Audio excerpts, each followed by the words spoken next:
자, 여러분 안녕하세요. 한국사 수업을 시작하도록 하겠습니다.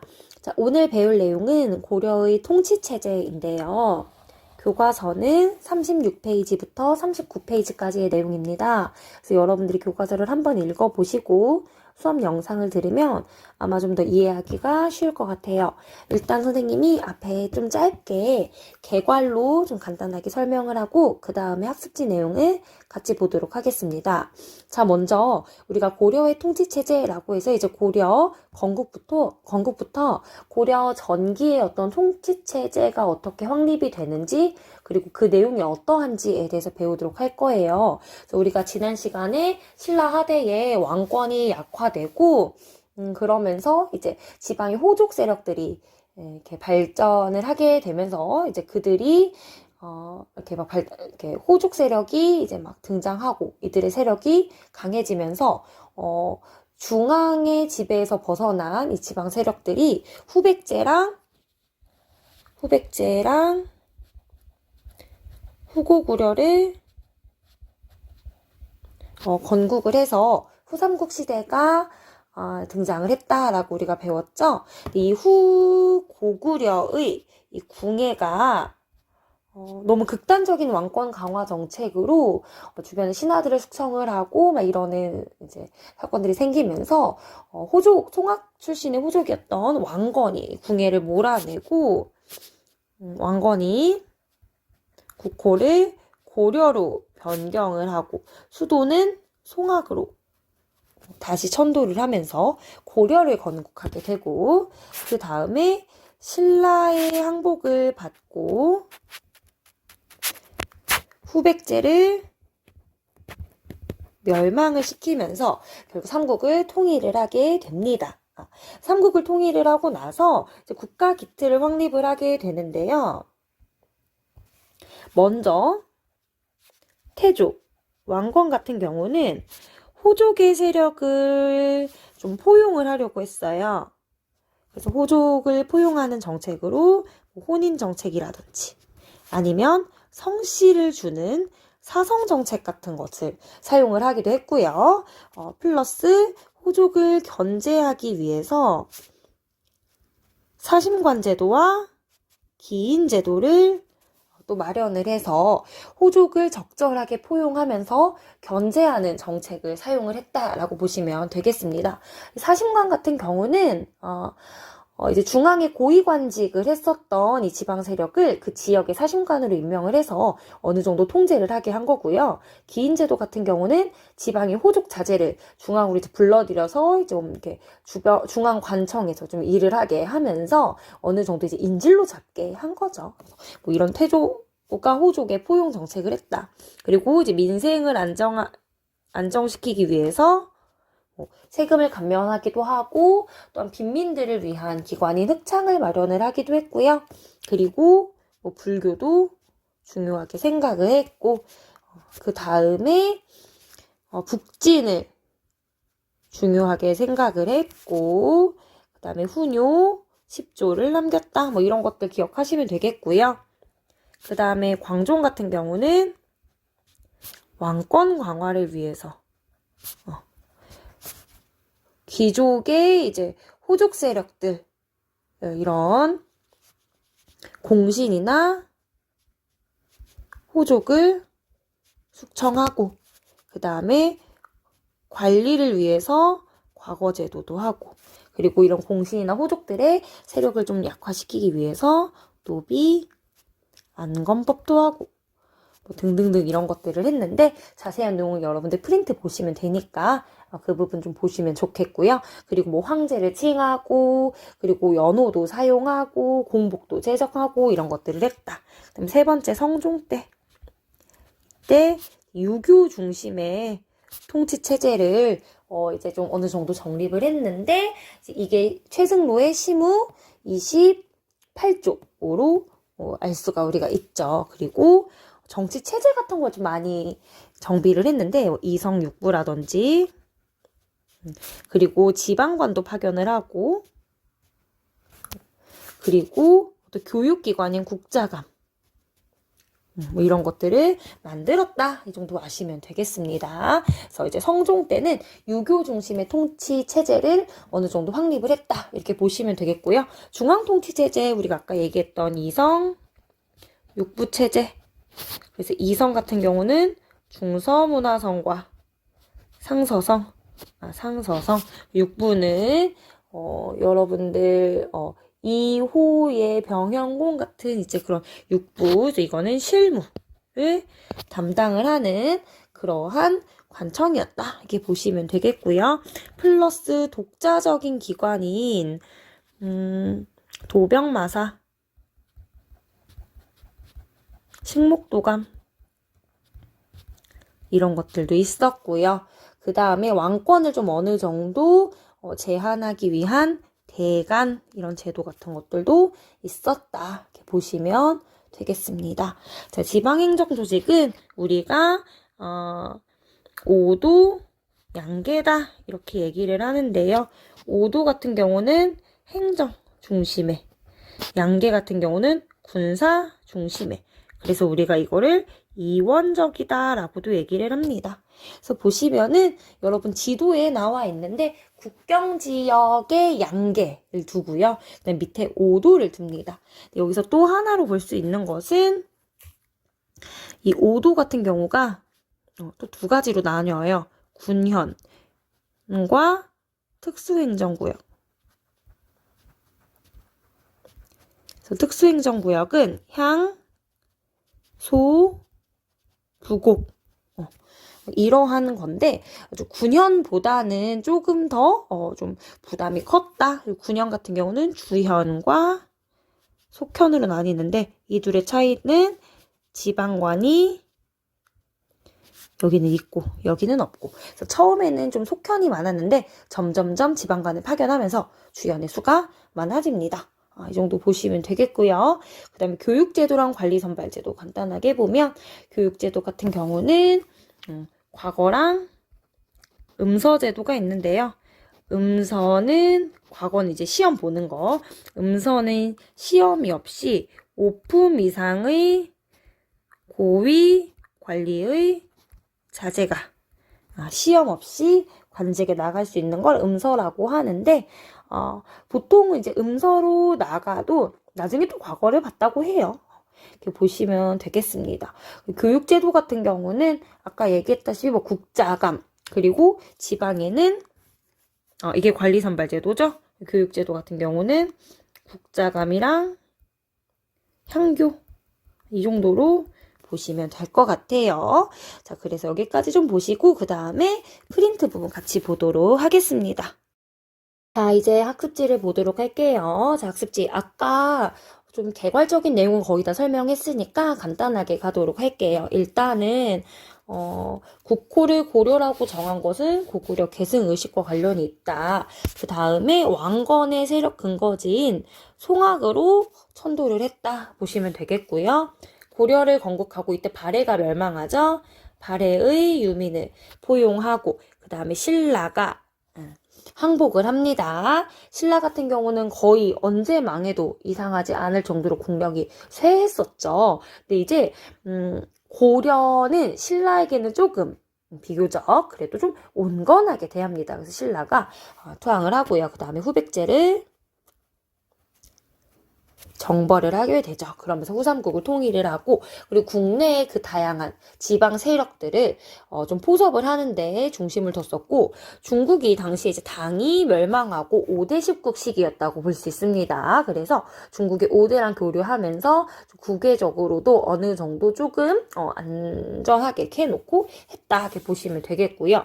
밑으로 내려가서 민생안정책으로 흑창이라고 하는 기구를 설치를 해서 좀 빈민들에게 저리로 곡식을 대여해주는 그리고 불교를 숭상을 해서 불교와 관련된 이러한 행사 같은 연등회나 팔관회를 중요시하게 열고 또 이런 식으로 좀 성대하게 열고 했었다.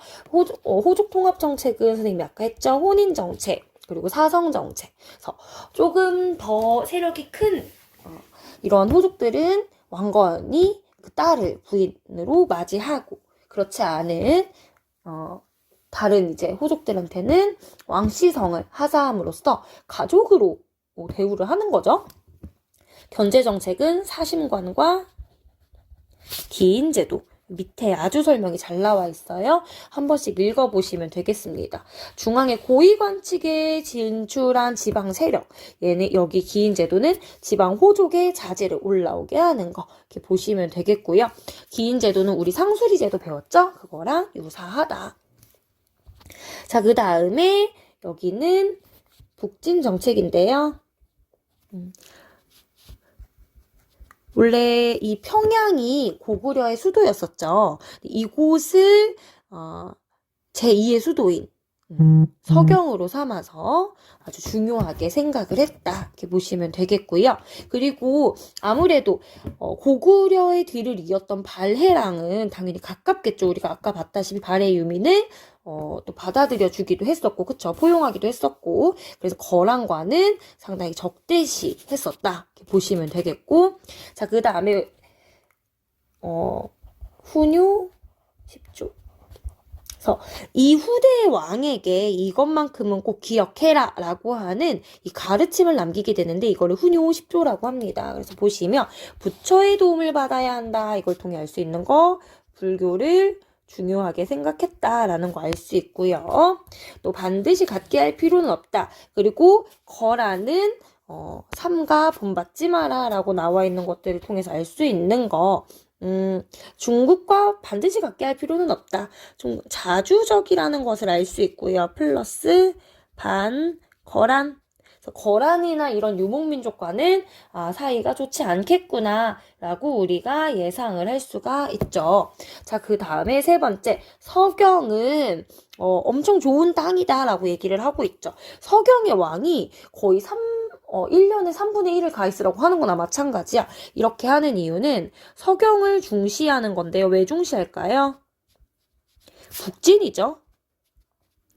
북진 정책을 하자라는 것들을 보여주는 그러한 부분이다라고 할 수가 있습니다. 자, 그 다음에 광종 보도록 할게요. 자, 일단 태조가 호족들을 포용하는 정책으로 혼인 정책을 사용을 했잖아. 그러다 보니까 태조가 사망하고 나서 호족들 사이에서 왕위를 둘러싼 다툼이 발생을 하면서 이 과정에서 이제 왕권이 많이 약화되는 이제 모습들을 보입니다. 그래서 이제 광종이 즉위를 한 다음에 이 공신과 호족 세력들을 숙청을 하고 이들의 세력을 약화시키기 위해서 노비 안검법을 시행을 합니다. 이건 뭐냐면 노비를 조사해서 불법으로 노비가 된 자는 양민으로 풀어주는 거야. 이렇게 되다 보면은 공신들이나 호족이 가지고 있던 노비의 수가 줄어들기 때문에 그들의 세력을 약화시킴과 동시에 이들이 노비일 땐 세금을 안 내는데 양인이 되면 세금을 내거든요. 그래서 국가의 재정도 어느 정도 확충이 된다라고 알 수가 우리가 있죠. 자, 그 다음에 자기 말 잘 듣고 능력이 있는 관리를 선발하기 위해서 관리 선발 제도인 과거제를 실시하고요. 공복 우리 배웠죠. 관리들이 입는 옷의 색깔, 그래서 위계 질서를 좀 명확하게 하고 연호 사용했다라는 거. 연호는 무조건 황제국가 자주적인 독자적인 이러한 천하관을 보여준다라고 할 수가 있습니다. 자, 그 다음에 성종 보도록 할게요. 이 당시에 국가를 어떻게 하면 좀 잘 운영할 수 있을까? 라고 해서 다양한 건의안을 봤는데 이때 최승로가 시무 28쪽에서 지금 현재 고쳐야 할 28가지 뭐 이런 식으로 해가지고 건의책을 냈는데 이것의 핵심은 뭐냐? 유교 이념에 따라서 정치를 해야 한다. 이걸 성종이 받아들이고요. 그리고 유교 이념에 따라서 이제 통치체제를 정비를 합니다. 그래서 중앙은 이성 육부체제. 그 다음에 지방관을 이때 파견을 하고요. 그 다음에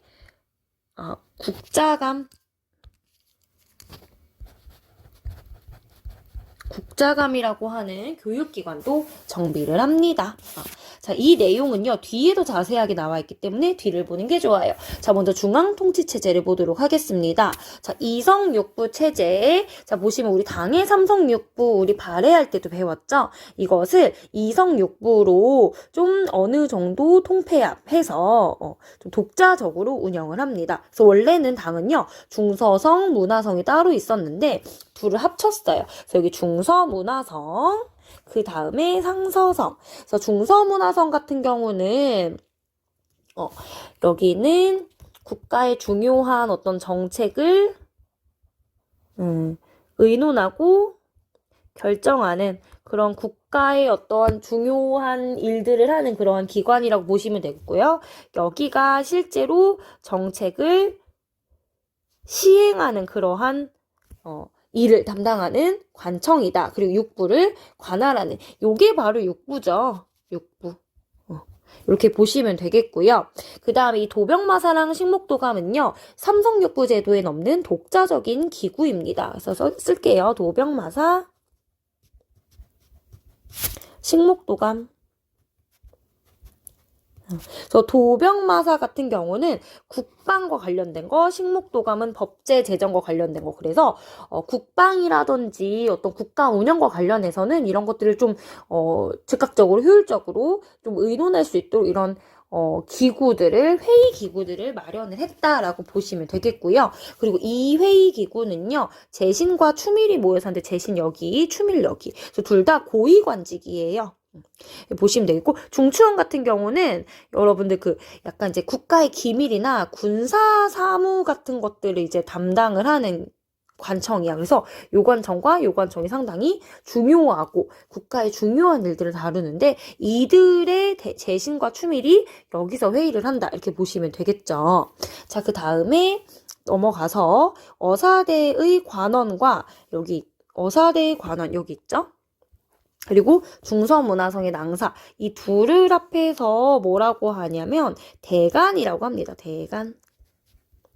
대간이라고 하는데 이들이 하는 일이 이런 일들이에요. 그래서 간쟁, 봉박, 서경 나와 있죠. 다 뭐냐? 왕의 어떤 업무 같은 것들을 좀 그르게 혹은 좀 이게 뭔가 잘못됐다라고 한 비판할 수 있는 어떤 수단을 마련을 한 거죠. 그래서 왕권의 견제함과 동시에 정치 권력의 균형을 잡는 그러한 역할을 했다라고 보시면 되겠습니다. 자, 밑으로 내려가서요. 지방행정 조직 보도록 할게요. 이때 지방행정 조직 우리가 오도 양계라고 하는데요. 이걸 이원적이라고 한다 했죠? 오도는 그냥 행정, 양계는 군사 중심이라고 보시면 되겠습니다. 자, 그래서 오도 같은 경우는 어떤 사람들을 파견을 했냐면 안찰사를 파견을 했고요. 자, 그럼 그 아래 주군현을 설치를 했고 주군현과 별도로 특수행정구역이 있었어요. 그 특수행정구역을 이제 뭐라고 했냐면 향소부곡이라고 합니다. 바꿔서 쓸게요. 부곡, 소. 그래서 향과 부곡은 여기는 이제 농경을 주로 했던 농사를 지었던 곳이라고 보시면 되고요. 그 다음에 소는 이제 약간 수공예 이런 것들을 했던 수공업을 했던 마을이라고 보시면 되겠습니다. 자, 그래서 특수행정구역은 조금 더 차별을 받는 곳이었다라고 기억을 하시면 되겠고요. 그리고 양계 같은 경우는 병마사를 파견을 했다 이렇게 보시면 되겠고, 자, 특징은 지방관을 모두 파견을 하지 못했어요. 그래서 지방관을 파견한 주현과 속현이 있었는데 이 속현이 더 많았는데 점차 줄어듭니다. 그러니까 점차 시간이 들면 들수록 지나갈수록 지방간에 계속 파견을 해서요. 주연의 수가 늘어납니다. 이렇게 보시면 되겠고요. 자, 그 다음에 조세나 곡물징수 같은 그 지방에서 실무를 담당을 하는 지방 관리를 향리라고 부릅니다. 그래서 이런 향리들이 지방에서 지방 일을 하면서 꽤나 좀 권력을 가지고 있었다. 이렇게 보시면 되겠습니다. 자, 여기 보시면 여기가 오도. 하나, 둘, 셋, 넷, 다섯. 여기가 양계. 양계가 보시면 국경 지역이죠. 그래서 여기가 이제 국경 지역이고 여기는 진이라고 하는 것도 설치를 해서 또 이런 식으로 군사적인 업무도 같이 봤다. 자, 그 다음에 여기까지 하도록 할게요. 이제 우리 거의 다 끝났습니다. 자, 교육제도와 관리선발제도 보도록 할게요. 자, 먼저 과거 같은 경우랑 음서로 이렇게 관리선발제도가 나뉘었어요. 교육제도 같은 경우는 여러분들 국자감이랑 여기가 중앙이죠. 그 다음에 지방에는 향교가 있었다. 이렇게 보시면 되겠고요. 그 다음에 실제로 이제 시험 과거제를 통해서 선발이 되는 과거제와 공신이나 오품 이상의 좀 고위 관리의 자손에게 혜택을 주는 음서가 있었습니다. 일단 과거제 같은 경우는요, 문과와 잡과와 그리고 승과가 있었는데 무과가 없었다라고 하는 거 기억해 주세요. 자, 그리고 법제적으로는 양민 이상이 가능했지만 실제로는 귀족이나 향리의 자제들이 거의 문과에 응시를 했고 일반 백성들 중에서도 어느 정도 이제 학식이 있거나 이제 이런 곳에서 잡과에 응시를 했다 이렇게 보시면 되겠습니다. 좀 내용은 여기 표도 좀 참고하시면 되겠고요. 특히 음서 같은 경우는 부모의 어떠한 관직에 따라서 자식이 그것을 세습할 수 있기 때문에 귀족적 성격을 보여준다고 할 수가 있습니다. 자, 그럼 오늘 수업은 여기까지 하고요. 자, 그 다음에 여러분들 들었던 내용들 토대로 질문도 한번 만들어 보면서 수업 시간에 같이 또 활동하도록 하겠습니다. 영상은 여기까지 하도록 할게요.